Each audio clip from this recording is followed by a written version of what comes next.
May iniiwasan.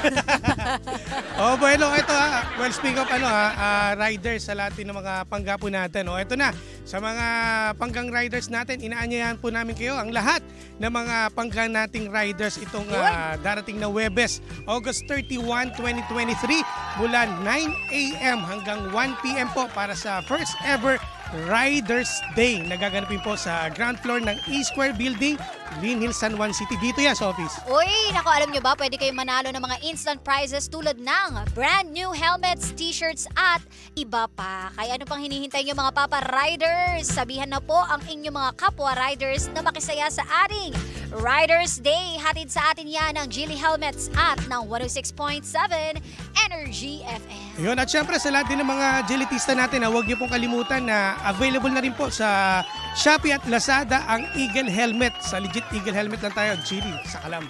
Ikaw na talaga, Geely. Yan o. Anyway, so ito na mga pangga. Dahil ngayon ay Tuesday, it's time to choose, partner. Oh yes, partner. So what will be the choosing? Charis! Ano ang choices natin? Oh, ito may nagpadala sa atin. Sabi ito, Jimshi. Ito ano ang pipiliin nyo? Short term or long term? Meaning to say ito masaya ka sa short term lang or long term pero worth it. Ano pipiliin natin dito? No-brainer. Siyempre, matik. Ano? Long term. Yan. Kung ako tatanungin long term din ako. Di ba parang, ewan ko, sino bang pipili ng short term? Oo, pero pansinin mo. Ito napapansin ko lang sa lahat ng mga pangga natin. Ito sa mga Pinoy.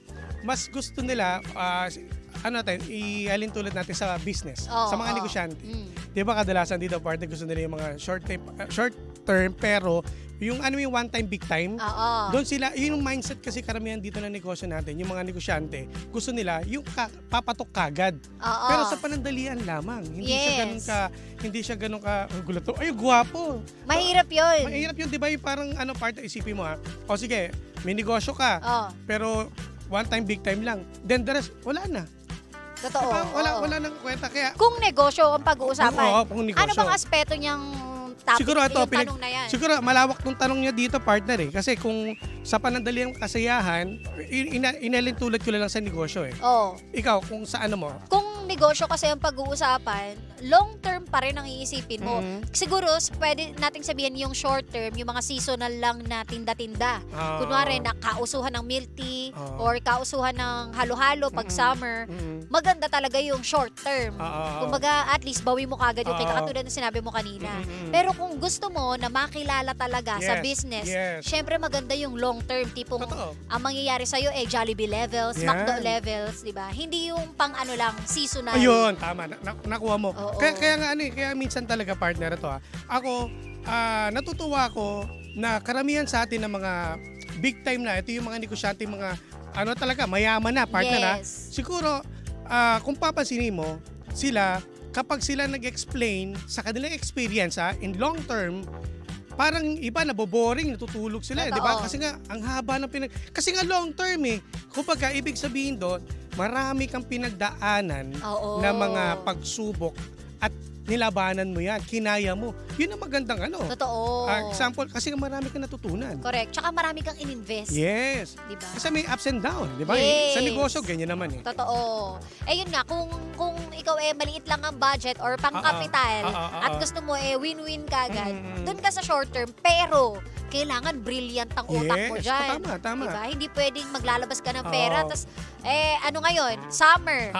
Tapos bigla naglabas ka, lugaw, mami. Malayo. Hindi seasonal, hindi connect sa panahon, no? Correct. Tama ka doon, no? Hindi naman namin dinadown yung mga short term, no? Na pagdating sa negosyo, wala naman kaming diyan say. Pero ang lang namin dito, tama, kung iaayon mo sa panahon. Iaayon mo kung halimbawa, uso ngayon, pwede ka makipagsabayan. Pero hindi mo iisipin na pang long term yan. Kasi kapag talaga pang long term, talagang buong puso mo ibibigay dito Tsaka kumbaga you have to build your brand. Yes. Kailangan ma-penetrate mo muna sino ba yung target market mo at tsaka kailangan meron kang idadagdag palagi na bago. Tsaka diba? lahat naman ng mga ganitong mga negosyante, lahat yan may mga pinagdaanan naman yan. Hindi naman na sa long term, sa tagal mo, sa negosyo, wala kang mga may nagreklamo sa'yo, may sumira sa'yo, may nanloko sa'yo sa partner mo, may ganun no? Totoo. Kaya kung ako, kasi dito, kapag kinausap mo ang mga kilalang negosyante ngayon na talagang big time, kasi marami siya may kukwento. Kasi yung kwento niya, legit na talagang pinagdaanan niya. Pag short term, ano ba partner, nagnegosyo ako. Sikat to ngayon Oo, sikat to ngayon kasi, kumita ako dito. Paano yung next month? Paano itong dumating na panibagong taon? Wala. Di ba yun? Kumbaga dapat nag-i-innovate ka rin, sasabay ka sa pagbabago ng mundo. Kunwari, yun, benta ka ng french fries. O sa susunod, dagdagan mo na ng burger. Yan. Susunod, dagdagan mo na ng ham sandwich. Strategy. Diba? Yes. Pwede. Kumbaga, kailangan din marunong ka rin makisabay. At marunong ka rin magtanong sa mga taong mga kilala rin mga negosyante. Yan ang importante. Dapat nga surround yourselves ng mga matatalino ring tao. Hindi yung dun ka lang sa kasi ano ba yan? Yung inggit kasi minsan gano'n Ayan tapatan ko rin to. Kasi ito, may negosyo rin to. Ayan pa. Nako, isa pa rin yan. May papasok na hindi nawawala yung mga inggitan. Totoo. Hindi nawawala. Dapat, ikaw, galingan mo. Diba? Kung magkainggitan man, higitan mo. Tsaka handa ka sa anumang mangyari. Kita. Ba't ganyan naman? Ito Toby to Bagay ito Toby. Yun lang din naman. Sa mga panggari natin sa comment section natin, basahin natin. Kasi ito, maraming kayong namang na-experience o may mga kilala kayo o iniidolo mga negosyante na hanggang ngayon ay talaga namang napakatibay pa rin. No? Yes! Sino kaya? Ito. Long term daw. Pwede po bang pa-shoutout? Bakit? Bakit pa-shoutout? Charis. Hello sa'yo. Si Senya Dancel. Ano mga sagot? Puro pa shoutout sila, B. Ano, shoutout na tayo? Oo nga, puro pa shoutout Hello. Basta long lang. term, short term. Malaman kasi etong mga nandito, nagpaplano pa lang. Pero alam nyo mga pangga, maganda rin to na napakinggan ninyo kasi ito rin para sa inyo sa mga lahat naman gusto magnegosyo Sa plan ng mga nagpaplano dyan na umangat sa buhay ay go! At yung mga yung mga negosyante, nagsimula yan sa maliit na kapital, yes. Diba? Tapos sa bahay lang, diba, naging nila, business. Totoo. Pero ngayon, diba, tsagaan lang talaga. Tsagaan lang, yun lang naman masasabi namin. Tsaka mahabang PC. Tama, mahabang pasensya at rin siguro maging maingat tayo lalo na pagdating sa mga negosyong pagkain. Correct. Napakamaselan yan. Hindi basta-basta na mamaya. Totoo, sanitary pa yan, permit, diba? And everything. Kaya hindi biro rin yung mga pinasok. Nagnenegosyo. Saludo tayo sa mga nagnenegosyo. Bilang ikaw, di ba naging negosyante ka partner? Yes, and it's very hard and stressful. Puyat, di ba? Totoo. At ikaw na rin ang SOCMED ng business ninyo, di ba? Correct. Lahat yung gagawin mo talaga Totoo yan. Para lang talaga maangat. Ayun lang naman. Dahil dyan, bumati muna tayo, partner. Sige, go. Hello sa mga nakikinig sa atin. Si Joseph Pagusan, Arisga pala, hello. Kay Yumi, nakakapanganak lang daw from Ken, Japan. Hello. At eto naman, pabati daw. Good afternoon, Jimban Sheena. Si Fritz Rancy Candor. Hello.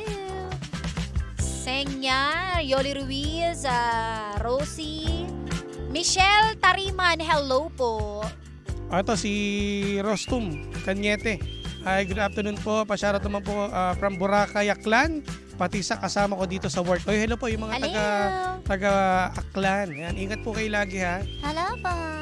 At sa mga panggari natin dyan, mga riders din. Yarn. Ito nagtanong siya, hindi ba pang long term ang lugaw at mami? Pwede naman siyang long term. I mean, in example lang natin siya dun sa mga seasonal na kunwari, di ba? Yung gusto boom kagad Yung summer, tapos yun yung napili mong i-open, di ba? Ngayon kasi kung papansinin mo, di ba, ang daming business ng partner yung milk teahan. Diba? Ayan, milk teahan. Ang naman ang mga lugaw, mami, erscaldo. Ayan, matagal na talaga yan. Wala na actually pinipili na na panahon di ba? Kahit mga tag-init. Pero kasi nasa lugar din. Oo, pwede rin. Sa dami rin. Ang dami mo i-consider sa mga talaga. tao rin. Alam mo karamihan nakikita kong mga may lugawan sa mga malapit sa simbahan. Totoo. At saka pansin mo sa malalamig na lugar. Pwede. Tagaytay. Yan. Baguio. Yan. Kumbaga Cavite, meron doon din. pumapatok talaga. Pero kunwari naglagay ka ng lugawan sa sobrang Sa init. desierto. Diba? Sa desierto, try nyo. Parang wala masyado. Wala. Unless madaling araw yun, patok yan. Lalo na ngayon, bare months, malapit na naman ang Pasko. Correct. Malamang marami dyang ganyan ng ano. Grabe, nagugutom na ako. Tumutunog na yung tiyan ko. So anyways, maraming salamat sa inyo mga pangga at Yes! sa nabigay sa ating katanungan sa Gym Shield. Correct. Nako, dahil dyan, bukas ulit magdaldalan tayo, Pangga. Kung may mga drama ka sa buhay, i-share mo lang yan. Correct. Okay? At syempre sa amin po, huwag niyo kalimutan ang aming official Facebook page sa akin po DJ Jimbo. At sa akin naman yung Sheena1067. Ingat po ang mga pangga natin papauwi ng kanilang tahanan. Ingat po lahat. Ingat kayo lahat mga Pangga. At panibagong drama na naman ang hindi natin nasolusyonan, pero ating napag-usapan. Kaya masasabi ng Jim si Jan ay, Anong drama mo? Oy, magkarinigan po rin tayo tomorrow. Nakasama't nakapili ninyo nag-iisang pabebot na si Sheena. At ang inyong Jimbolicious DJ, ako po si Jimbo. Dito lang yan sa programang Anong Drama Mo? No number 106.7 Energy FM. Pangga, huwag mo sabihing radyo, Sabihin sabihin mo!